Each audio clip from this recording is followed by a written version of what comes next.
এই পর্বে আমরা জেনে নেব মেসিকে কোন কোন সমালোচনার সম্মুখীন হতে হয়েছিল। দীর্ঘকাল ধরেই মেসিকে ফুটবলের জগতের সঙ্গে যুক্ত থাকতে হয়েছে।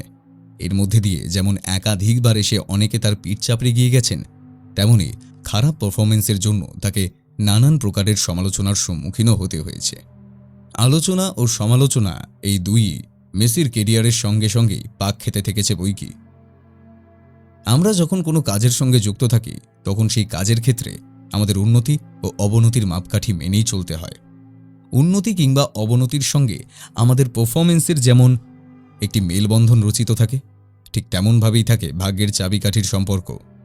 এটা আমিও মানি যে ভাগ্য যখন আমাদের প্রতি বিরূপ হয় তখন হাজার চেষ্টা করেও আমরা আশানুরূপ ফল লাভ করতে পারি না। এ প্রসঙ্গে একটি সাক্ষাৎকারে মেসি বলেছিলেন, আমার কাছে ভাগ্য নির্ধারক হলো ওই 90 মিনিটের সময়কালটি। আমি জানি আমার হাতে ওর থেকে বেশি সময় নেই। ওই নির্দিষ্ট সময়ের মধ্যেই আমাকে নিজের দক্ষতার প্রমাণ দিতে হবে। আমি কতটা ভালো খেলে এসেছি সেটার উপরে ভিত্তি করে মানুষ আমার ম্যাচ দেখতে আসেন না। আমি কতদিন ধরে ভালো খেলে আসছি সেটার উপরে ভিত্তি করেও মানুষ আমার খেলা দেখতে আসেন না। মানুষ আসেন ওই দিনটিতে আমি কেমন খেলবো সেটা দেখতে। ফুটবল বিষয়টাই তাই। এখানে কোনো কিছুই জমা পুঁজি হয়ে থেকে যায় না। প্রতিদিনের পারফরমেন্সের মধ্যে দিয়েই একজনের ভাগ্য নির্ধারিত হয়। ভালো খেললে সেই দিনটা তোমার, কিন্তু খারাপ খেললে সেদিন তোমার গুণগ্রাহী মানুষগুলি তোমার বিপক্ষে চলে যেতে বাধ্য। আমি এমনটাই হয়ে আসতে দেখেছি। এভাবেই সকল ফুটবলারদের ভবিষ্যৎ নির্মিত হয়েছে। তাই আমি প্রতিদিন নিজেই সমালোচনা করি। নিজেকে আগের থেকে বেটার খেলে দেখানোর জন্য তাগিদ জোগাতে থাকি। নিজেকেই নিজের কোচ ভাবতে হয়, নিজেকেই অনুপ্রাণিত করে যেতে হবে। আরও অনেক ভালো কিছু করে দেখানোর তাগিদটাই জানবেন আমাকে আমার সমর্থকদের মনের মধ্যে জায়গা করে নিতে সাহায্য করবে। আর আমি সেটা শুধু আজকের জন্য নয়, আদি অনন্তকালের জন্য নির্দিষ্ট করে যেতে চাই। যখন আমি থাকব না তখনও যাতে তারা আমাকে মনে রাখতে পারেন। তাই আজকের খেলাটার পারফরমেন্স আমার কাছে এতটা জরুরি। আমি অর্থের জন্য খেলি না, আমি খেলি ভালোবেসে। খেলাকে ভালোবাসতে শিখতেই হবে, তবেই আপনি নতুন কিছু করে দেখাতে পারবেন। হতে পারে মেসি এভাবেই আমাদেরকে অনুপ্রাণিত করে গেছেন, সেই সঙ্গে অনুপ্রাণিত হয়েছে তার অগণিত সমর্থকেরাও।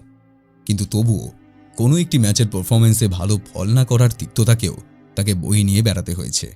কথায় বলে, বিখ্যাত হওয়ারও একটি বিড়ম্বনা আছে। আমরা সফল না হতে পারার জন্য কষ্ট পাই, আবার সফল হয়ে যাওয়ার পরেও ভয় পেতে থাকি। তখন সফল হওয়ার কৌশল আয়ত্ত করতে গেলেও ভয় হতে থাকে অন্য একটি বিষয়কে কেন্দ্র করে, আর সেটি হলো এই প্রাপ্তিকে ধরে রাখা সম্ভব কিনা, এই সফলতাকে দীর্ঘস্থায়ী করতে পারা সম্ভব কিনা। সেটাই কিন্তু আসল ভাবার বিষয়। এই জায়গাটি থেকেই আমরা কজনই বা ভাবতে পারি। তবে মেসিকে কিন্তু একাধিক সমালোচনার শিকার হতে হয়েছিল। আসুন তাহলে এই বিষয়গুলিকে আপনাদের সঙ্গে শেয়ার করি। বড় বড় খেলাগুলিতে মেসির বেশ ভালোই রেকর্ড রয়েছে। তার এই খেলার ধরন প্রমাণ করেছে যে ফরোয়ার্ডরা গোল না করেও ভালো খেলতে পারেন। তবে তার মানে এই নয় যে তিনি সমালোচনার সম্মুখীন হননি।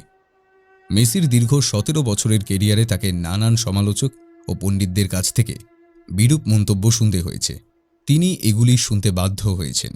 এক কথায় বলতে গেলে তাকে এগুলো মাথায় রেখেই নিজের পারফরম্যান্সের বিষয়টি নির্দিষ্ট করতে হয়েছে। ফুটবলে দলগুলোর ব্যক্তিগত বিমানের ব্যবহার ও তার ফলে হওয়া পরিবেশের ক্ষতি নিয়ে সম্প্রতি কম আলোচনা হচ্ছে না। এই আলোচনা সমালোচনার সর্বশেষ শিকার হয়েছে ফরাসি ক্লাব প্যারিস সেন্ট জার্মেইন। সেই সঙ্গে তোপের মুখে পড়েছেন দলটির তারকা ফরওয়ার্ড লিওনেল মেসি। তিনি নাকি 52 বার তার ব্যক্তিগত বিমান ব্যবহার করেছেন, যার ফলে 1502 টন কার্বন নিঃসরণ হয়েছে।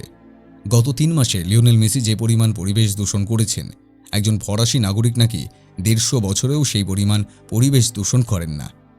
পরিবেশ সচেতনতা ওয়েবসাইটে লে কিপের এক গবেষণায় এমনটাই উঠে এসেছে। আর এতে করে সমালোচনার মুখে পড়েছেন মেসি সহ পিএসজির অন্যান্য ফুটবলাররাও। পিএসজিতে আসার পর নিজের সেরা ছন্দে নেই লিওনেল মেসি। প্যারিসের ক্লাবটি যে আশা নিয়ে তাকে দলে টেনেছিল সেটার প্রতিফলন এখনও দেখাতে পারেননি এই ফুটবলার। স্বাভাবিকভাবেই বেশ সমালোচিত হচ্ছেন। বিষয়টা সহ্য করতে না পেরে এবার ক্ষোভ প্রকাশ করেছেন আর্জেন্টিনার অধিনায়ক। সেরা খেলোয়াড় হওয়া সত্ত্বেও কোনো ছাড় পাচ্ছেন না মেসি। লিগের ব্যর্থতা ও রিয়াল মাদ্রিদের বিপক্ষে পেনাল্টি শুটআউট কাণ্ডে 7বারের ব্যালন ডিওর জয়কে নিয়ে সমালোচনা করে যাচ্ছে ফরাসি মিডিয়াগুলো। মিররের দাবি, এসবকে কেবলই অন্যায্য বলে মনে করেন মেসি। নিজের অফ ফর্মের সময় ভক্তদের পাশে পাচ্ছেন মেসি। ভক্তরা ফরাসি মিডিয়ার সাথে একমত নয়। তাদের দাবি, নতুন ক্লাব হওয়ায় মানিয়ে নিতে একটু সময় লেগে যাচ্ছে মেসির। বর্তমান অচলাবস্থা ছেড়ে খুবই দ্রুতই নিজের সেরাটা দেবেন তারকা। সাবেক 2 সতীর্থ সেস ফেভরেগাস ও সার্জিও আগুয়েরো দাঁড়িয়েছেন মেসির পাশে। তারা মনে করেন মেসির অফ ফর্ম ক্ষণস্থায়ী। সেই সঙ্গে খারাপ সময়ে মেসির প্রতি ফরাসি মিডিয়ার এমন আচরণ পেশাদার নয় বলে মনে করেন ফেভরেগাস ও আগুয়েরো। রাশিয়ায় বিশ্বকাপে ব্যর্থতার পর সাময়িকভাবে জাতীয় দলের বাইরে থাকার সিদ্ধান্ত নিয়েছিলেন লিওনেল মেসি। এই সময় মেসিকে রাশিয়ার হয়ে না খেলারই পরামর্শ দিয়েছিলেন দেশটির বিশ্বকাপ জয়ী কিংবদন্তি ফুটবলার দিয়েগো মারাদোনা। এক সাক্ষাৎকারে মেসিকে প্রশংসায় ভাসানোর পাশাপাশি তিনি জানিয়েছিলেন, মেসিকে পাওয়ার মতো যোগ্য নয় আর্জেন্টিনা। তার মতে সবকিছুতেই মেসির দোষ খুঁজে বেড়ায় সবাই। জাতীয় দলে আর না ফেরাটাই উত্তম মেসির জন্য। সেই মারাদোনাই উল্টো মেসির নেতৃত্ব জ্ঞান নিয়ে প্রশ্ন তুলেছিলেন। চাপ নিতে পারেন না বলে মেসির অধিনায়কত্ব কেড়ে নেওয়া উচিত বলেও জানান তিনি। এই সময় মেসির নেতৃত্ব নিয়ে প্রশ্ন তুলতে গিয়ে এক অবাক করা তথ্য দিয়েছিলেন বিশ্বকাপ জয়ী এই আর্জেন্টাইন কিংবদন্তি। তার দাবি, একটা ম্যাচ শুরুর আগে 20 বার টয়লেটে যান মেসি। আর এমন একজনকে অধিনায়ক করাটা তার চোখে বোকামি বলেই মনে হয়েছিল। ফুটবল বিশ্বে লিওনেল মেসিকে বেশ শান্ত স্বভাবের ফুটবলার হিসেবেই সমর্থকরা চেনেন। খেলার মাঝে অনেকে তাকে ফাউল করলেও তিনি সহ্য করে নেন। তবে এবার মেসির বিরুদ্ধে গুরুতর এক অভিযোগ তুললেন তারই জাতীয় দল ও ক্লাব সতীর্থ লিয়ান্দ্রো প্যারাদেস। ম্যাচ শেষে লিওনেল মেসিকে নিয়ে কিছু একটা মন্তব্য করে বসেন প্যারাদেস। সেটা একেবারেই পছন্দ হয়নি মেসির। এরপরেই প্যারাদেসের ওপর রাগান্বিত হন মেসি। সাম্প্রতিক এক সাক্ষাৎকারে প্যারাদেস সেই ঘটনা ব্যাখ্যা করতে গিয়ে বলেছেন, মেসি রাগান্বিত হয়েছিল কারণ আমি আমার সতীর্থদের কাছে একটি মন্তব্য করেছিলাম। মেসি এটা শুনতে পেয়েছিল। এরপর সে ভীষণ রেগে যায়। সে সত্যি রেগে গিয়েছিল, এমনকি আমাকে প্রকাশ্যে গালিও দিয়েছিল। এটা নেহাতি আমার কাছে এক খারাপ অভিজ্ঞতা ছিল। সে আমাকে হত্যা করতে চেয়েছিল এবং এই ভয়েই আমি খেলা ছেড়ে বাড়ি চলে যেতে চেয়েছিলাম। এখন ক্লাব ও জাতীয় দলে একই জার্সি গায়ে খেলছেন দুজন। সেদিনের এমন ঘটনার পর আর নিজেদের মধ্যে কোনো সমস্যা তৈরি হয়নি বলে জানিয়েছেন প্যারাদেস। এরপর আমি তাকে জাতীয় দলে দেখি। সে এমন ভাব করেছিল মনে হয় কিছুই ঘটেনি। এখন ক্যাম্পে যখন এটা নিয়ে কথা হয় তখন আমরা দুজনেই হাসাহাসি করি। মেসির এমন রাগের পর অবশ্য প্যারাদেস শান্ত হয়ে পড়েন। যদিও দুজনের এই ঘটনাটি আমার সামনে আসেনি, আর তারও আর্জেন্টাইন আরেক সতীর্থ আনহেল দি মারিয়ার যোগসাজশে মেসি বার্সা ছেড়ে পিএসজিতে পাড়ি দেন। 2013 সালে মেসির বিরুদ্ধে কর ফাঁকির অভিযোগও উঠেছিল। তবে এখন আর এমন কোনো অভিযোগ নেই। এখন এই বিশ্বজয়ী ফুটবল তারকা নিজের খেলার দিকেই বেশি নজর দিয়েছেন। সমালোচনা মানেই উন্নতির অভিমুখে এগিয়ে যাওয়া, এটা আমি বলছি না। বলছেন সমাজের বড় বড় ব্যক্তিত্বরাই, যারা আজকে উন্নতির শিখরে পৌঁছে গিয়েছেন। এই ছিল মেসির বিরুদ্ধে ওঠা সমালোচনার কিছু আঙুল। তবে সেগুলি সবই এখন গড়পড়তা ধারণায় এসে ঠেকেছে। এখন আর কেউই সেভাবে এগুলোকে নিয়ে মাথা ঘামাচ্ছেন না, কারণ তাদের সকলেরই দাবি মেসি নিজের পারফরমেন্স ও গুডউইলের দ্বারা সবকিছুকেই সামলে নিতে পেরেছেন। ধারণা করা হয় খ্রিস্টপূর্ব 350 অব্দের দিকে ফুটবল খেলা প্রথম শুরু করেছিল গ্রিক ও রোমানরা। দীর্ঘ 11 বছর আগে বার্সেলোনার জার্সি গায়ে ক্লাব কেরিয়ারে করা এই নজিরের পুনরাবৃত্তি ফুটবল বিশ্বের সর্বকালের অন্যতম সেরা ফুটবলারটি করলেন ফ্রেন্ডলি ম্যাচে এস্তোনিয়ার বিরুদ্ধে। এস্তোনিয়াকে 5-0 গোলে পরাজিত করে আর্জেন্টিনা এবং প্রতিটা গোলই আসে মেসির পা থেকে। 8 মিনিটে শুরু হওয়া মেসি ঝড় ম্যাজিকের মতো চলে 76 মিনিট পর্যন্ত। 8 মিনিটে পেনাল্টি থেকে গোল করেন আর্জেন্টাইন মহাতারকা। 45 মিনিটে দ্বিতীয় গোলটি তিনি করেন আবু গোমজের পাস থেকে।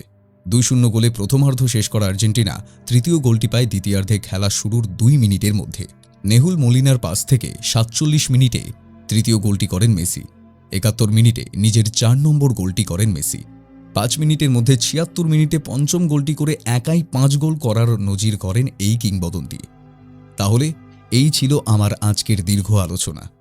মেসিকে নিয়ে আপনাদের জানার কৌতূহলকে আমি হয়তো অনেকটাই প্রশমিত করতে পেরেছি। হয়তো আরও অনেক কিছুই অজানা থেকে গিয়েছে, তবে এই মানুষটি আজ পর্যন্ত যা যা করেছেন তার একটি ক্ষুদ্র ঝলক আপনাদের সামনে তুলে ধরাটাই ছিল আমার প্রকৃত উদ্দেশ্য। আজ আমি সত্যি খুবই খুশি, কারণ যে মানুষটির কথা আজ আমি আপনাদের সামনে তুলে ধরবার সাহস দেখিয়েছি, সেই মানুষটির এক গুণমুগ্ধ ভক্ত আমি। তার অগণিত ভক্তদের মিছিলে আমিও সামিল হয়েছি। যে আশা করি আপনারাও এই মানুষটিকে একইভাবে ভালোবাসেন, তাকে শ্রদ্ধা করেন, তাকে নিয়ে ভাবেন ও তাকেই নিজের অনুপ্রেরণা মনে করেন। এটি কি কম বড় পাওনা বলুন তো? আজকে এই মানুষটি বিনোদনের জগতের একেবারে শীর্ষে রয়েছেন। কতখানি পরিশ্রমের মধ্যে দিয়ে আজ তিনি এই সমস্ত কিছুকে পেয়েছেন, আর এটাই তো আমাদের সামনে অনুপ্রেরণার মিশেল তৈরি করবার জন্য যথেষ্ট। আমরা প্রতিটি মুহূর্তে তার দ্বারা এইভাবেই অনুপ্রাণিত হয়ে চলেছি। এটাই আমাদের মস্ত বড় প্রাপ্তি। হয়তো এটাই আমাদের জীবনকে সার্থকতা দেয়। এই পৃথিবীতে ফুটবলের দুনিয়াকে আলোকিত করতে পেরেছেন যারা, সেই কতিপয় নামগুলির মধ্যে মেসির নাম চিরস্মরণীয় হয়ে থাকবে। তার চেষ্টা ও নিজেকে জয়ী দেখবার নেশাই তাকে আজ এই জায়গায় নিয়ে আসতে সক্ষম হয়েছে বলেই আমি মনে করি। এখানেই আমি তাকে 100-তে 100 দেব। জীবনের ঘাত প্রতিঘাতে আমরা অনেক কিছুই হারিয়ে ফেলি, অনেক কিছুর থেকেই দূরে সরে যেতে বাধ্য হই, কিন্তু যারা এই সমস্ত প্রতিকূলতাকে পেরিয়ে নিজের লক্ষ্যে স্থির থাকতে পেরেছে, তারাই বিশ্বজয়ী হয়ে উঠতে পেরেছে, তারাই সর্বে সর্বা হয়ে উঠতে পেরেছে। লিওনেল মেসি তাদের মধ্যে অন্যতম, আর আজীবন বিশ্বে তিনি এক ও অদ্বিতীয় হয়েই থাকবেন। আর্জেন্টিনার হয়ে এর আগে জুয়ান আন্দ্রেস মার্ভেজি এবং ম্যানুয়েল মোরেনো এক ম্যাচে 5 গোল করেছিলেন। সেই ক্লাবে নিজের জায়গা করে নিলেন মেসি। কিন্তু এই দুই খেলোয়াড় কখনো ক্লাব কেরিয়ারে একাই 5 গোল করেননি। এই 5 গোলের ফলে দেশের হয়ে 86টি গোল করে ফেললেন মেসি। এই জয়ের ফলে টানা 33 ম্যাচ অপরাজিত হয়ে রইল লিওনেল স্কোলানির দল। 2019 কোপা আমেরিকার সেমিফাইনালে শেষবার আর্জেন্টিনা হেরেছিল। সেই ম্যাচটিতে 0-2 গোলে পরাজিত হতে হয়েছিল মেসির দলকে।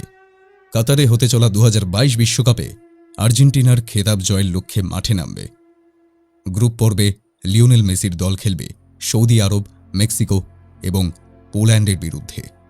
আমি প্রথমেই বলেছিলাম, ফুটবল এই শব্দের সঙ্গে জড়িয়ে রয়েছে এমন অনেকগুলি নাম যেগুলি হয়তো বিশ্বের ইতিহাসকে প্লাবিত করেছে। এই শব্দটি নিজেই বিস্ময়ের প্রতীক, আর সেই কারণেই আমরা দেখতে পেয়েছি আর এক বিস্ময়কে, যাকে আমরা দ্য ম্যাজিশিয়ান অফ ফুটবল বলি। হ্যাঁ, তিনি হলেন এক এবং অদ্বিতীয় লিওনেল মেসি।